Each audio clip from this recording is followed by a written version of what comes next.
Beware of solitary T accounts. A solitary T account is going to be the standard textbook answer to a floating journal entry, which we've discussed in prior presentations. Both of them do have their place. There are times when we want to actually use a floating journal entry, especially when test taking, and times when we would want to use a solitary T account. However, when studying, we want to use study resources that don't have an answer which is just going to be a floating journal entry and a solitary T account. We want more depth to the answer so that we can answer more questions in our head and get a better understanding of the connections. For example, the floating journal entry is going to be something that's not connected to anything else. It's not showing the purpose of the floating journal entry. In other words, it's not being posted to anything such as a general ledger account. It's not showing on the trial balance. It's not showing on the financial statements. We need to just be able to visualize that in our head. And that's one of the things that, of course, we need to work on most of the time. One of the things we need to practice all the time. And therefore, the floating journal entry, especially when learning new accounts, which is what we're always doing in accounting, we're always moving on to a new account that we're trying to learn, is difficult to visualize all those components with just a floating journal entry. In other words, if we just have a floating journal entry with something like allowance for doubtful accounts, and if this was a completely new concept for us, it would be difficult for us to visualize in our mind the impact on the accounting equation, assets, liabilities, equity, the impact on net income, revenue minus expenses, the impact on the financial statements, the balance sheet and the income statement. It would be difficult even to know if the account is going up or down, because we might not even know if this is an asset, liability, or equity, or if it's a contra asset or something like that, which means that we won't be able to really know if this credit is increasing or decreasing that account. And it's hard to know if it's good or bad overall. The answer to this is for us, from a textbook response, is to add a solitary T account.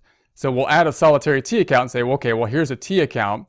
And what we'll do oftentimes if we're trying to interpret a book problem where the answer is just a floating journal entry, is we'll have to kind of make up a scenario. We'll say, all right, well, this is a T account. This is a solitary T account for the allowance for doubtful accounts. We're going to imagine that it has a beginning balance of 600. Where did that come from? It's not in the problem. Well, yeah, we're just imagining that. That's the beginning balance. It's 600.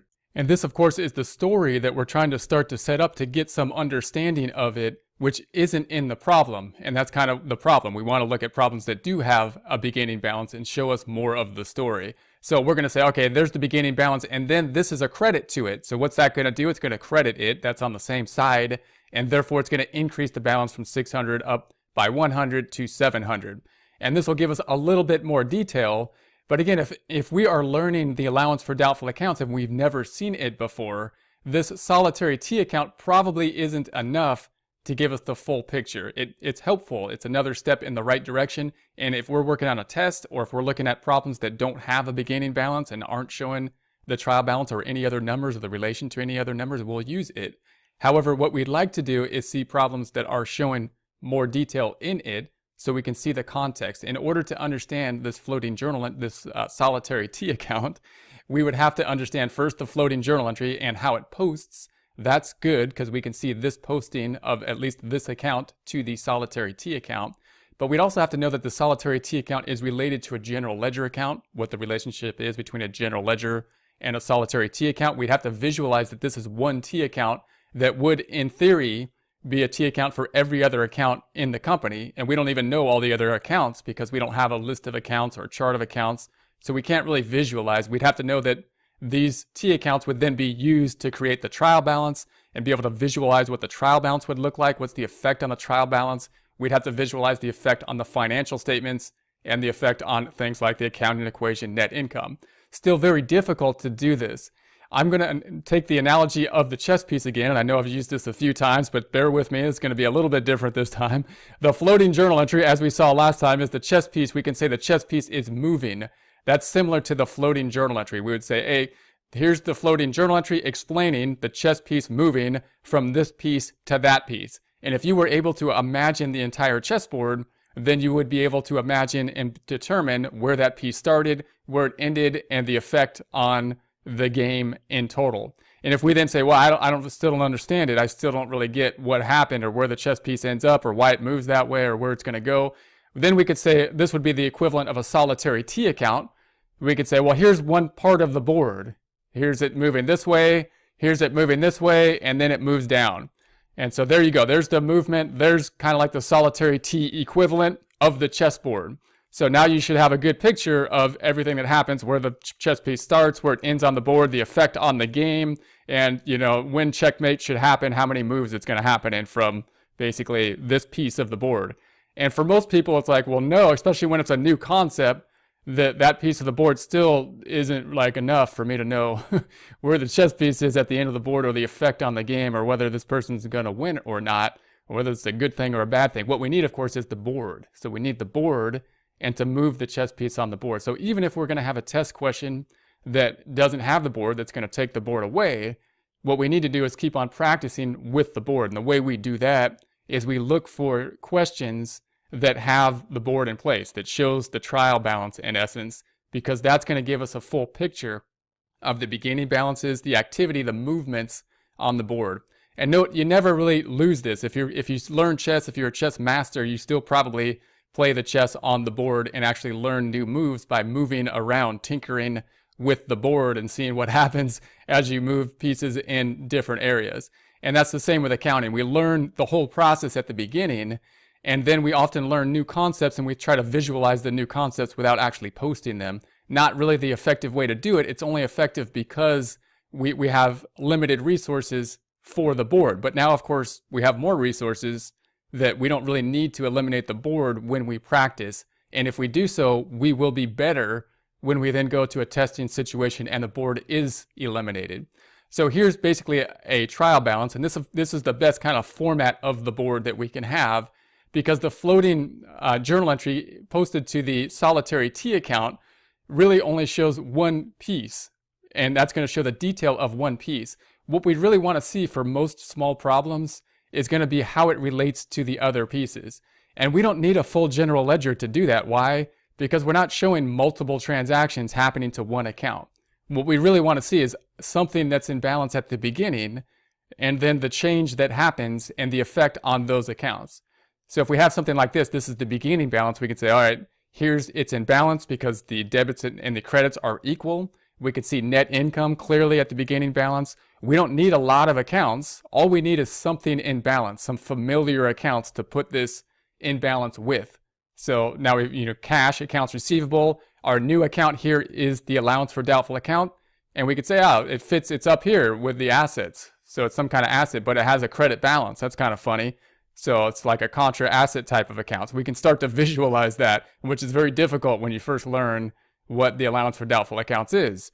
And then the other side we could see is down here. We can say, okay, there's the bad debt. We can see it in relation. That looks like an expense area. I can visualize it down in the expense area. I can add up the total assets, the liabilities, and the equity. If this was in Excel, we can add it up even more easily by just selecting these items and seeing what's there.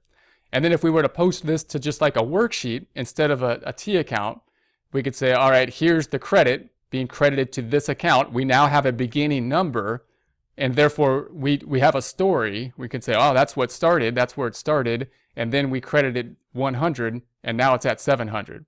We now have the full story. We don't just have like, we credited this account 100 and that's the answer. We have a beginning, something happened, and then the end. And then we have the bad debt, same thing. We could see the other side. So we're not just concentrating on one solitary T account.